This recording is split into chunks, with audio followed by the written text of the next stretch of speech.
nukleorik gabeko zelula bakarreko organismoa. Hau da, definizioz, bakterioa. Mikroskopikoa izan arren, bere bizimodua uste baino askoz ere konplexuagoa da.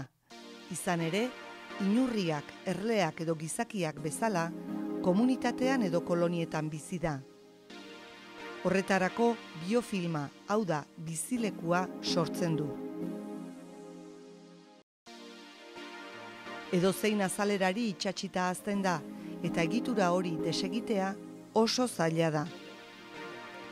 Erreketako harrietan sortzen den estalki irristakorra, hodi barnean ikusten dugun substantzia likatsua, edo egunero hortzak zikintzen dizkigun pelikula, bakterioek osatzen duten biofilma dira.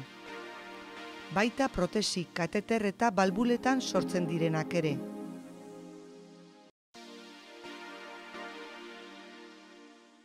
Bakterioek biofilm mikrobiarrak hazteko dituzten mekanismoak ezagutzea, da Nafarroako Unibertsitate Publikoko Agroteknologia Institutuko taldearen ikerketa lerroetako bat. Helburua, infekzio iturri diren kolonia horiek suntsitzea, edo beharrezkoa diren lekuetan hazkuntza bultzatzea.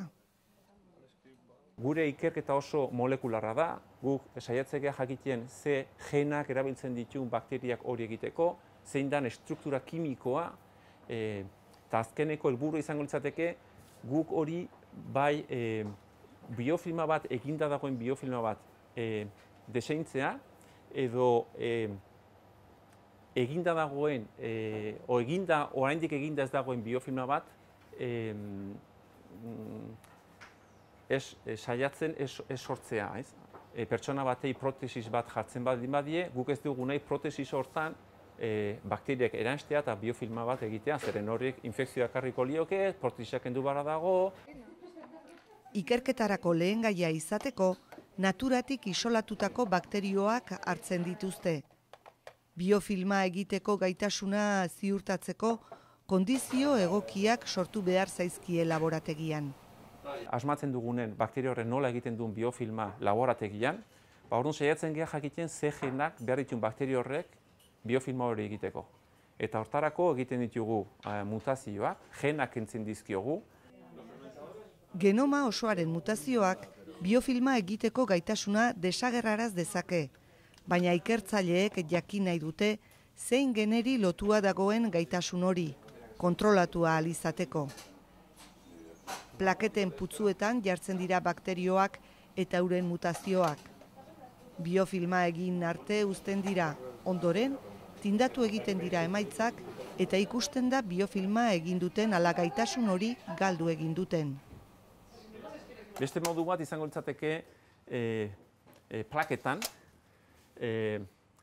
guk konturatu geha, plaketan bakteriak azitzen diran moduan, erlazioa dauka biofilma egiteko kapazitatearekin. Horren adibidez, hemen daude bi bakteria hauek bitartean oso desberdintasun txikia dago, nukleotido bat dago desberdintasuna bien artean, hau izango litzateke ama eta hau da mutante bat, nukleotido bat aldatu diogun bakteri bat.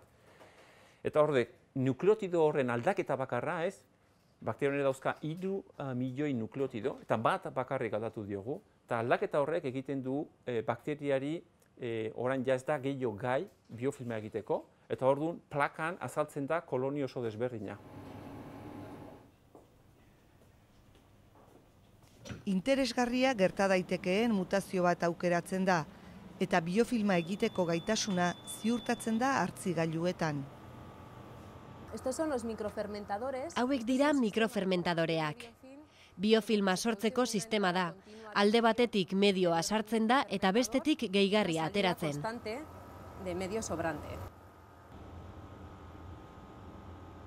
Lo que se hace es se inocula un cultivo, estos serían bacterias, están crecidas en tubo, y lo que se hace es se añade 100 microlitros de estas bacterias. Kultura sartzen diogu. Hauek saiodian hazitako bakterioak dira eta mikrofermentadorean jartzen ditugu. Hasieran espatula garbi dago.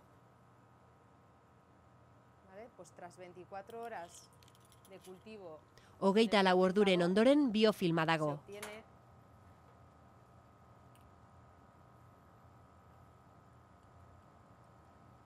Bakterioak espatulara erantzi dira, ugaldu egin dira, exopolisakaridoa bota dute, eta denen artean biofilma sortu dute. Lo que es el exopolisacárido y se ha formado este biofilm.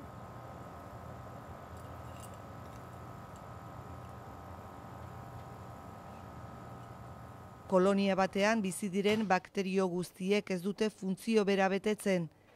Espezializazioa dago eta horretan egon daiteke biofilma sortzeko gaitasunaren gakoa. Ikerketarako mutante baliogarriak izan daitezkeen bakterioen geneen ezaugarriak bereizteko mikroskopiora jo behar da. Batzuk egiten dituzte gauz batzuk, beste batzuk egiten dituzte beste gauz batzuk.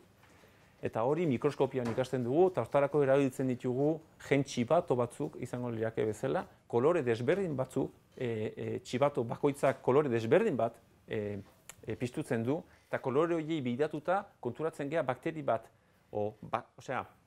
hiri horretan bakteri batzuk gauz bat egiten dutela, eta beste bakterik batzuk egiten dutela beste gauz batzuk. Osea, lanak partitu egiten dira, ez? Lo que hacemos es marcar gene bat kolore batez markatzen dute eta bestea beste batez.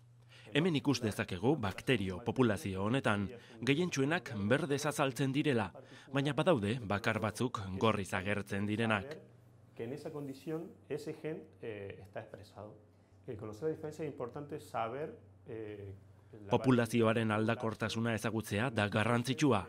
Askotan, horregatik ez dute funtzionatzen tratamenduek.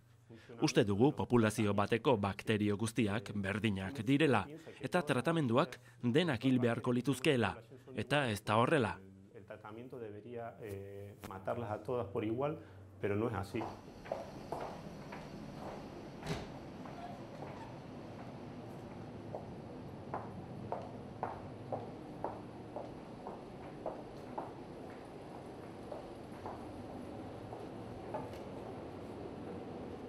Una vez que hemos identificado una mutación en un gen que hace que la cepa deje de formar... Biofilma egiteko gaitasuna galarazten dion gene baten mutazioa aurkitu dugunean, baldintza errealak imitatzen dituen frogak egin behar dira.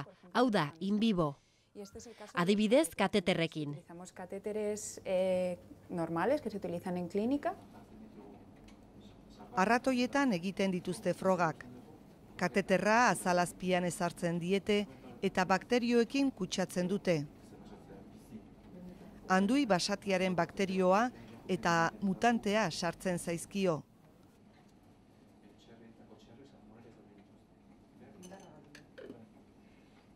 Bizpahiru egunen ondoren, kateterra berreskuratzen dute. Sortu diren biofilmak aztertzen dituzte eta ezberdintasun azpimarragarriak dituzten ikusten dute. Biofilmak dira bakterioen bizi eta babeslekuak. Biofilm horiek desegiten dituzten botikak edo drogak aurkitzea edo bakterioei biofilmak egiteko gaitasunak kentzea oso garrantzitsua da infekzio eta kutsadura kasu asko ekiditeko.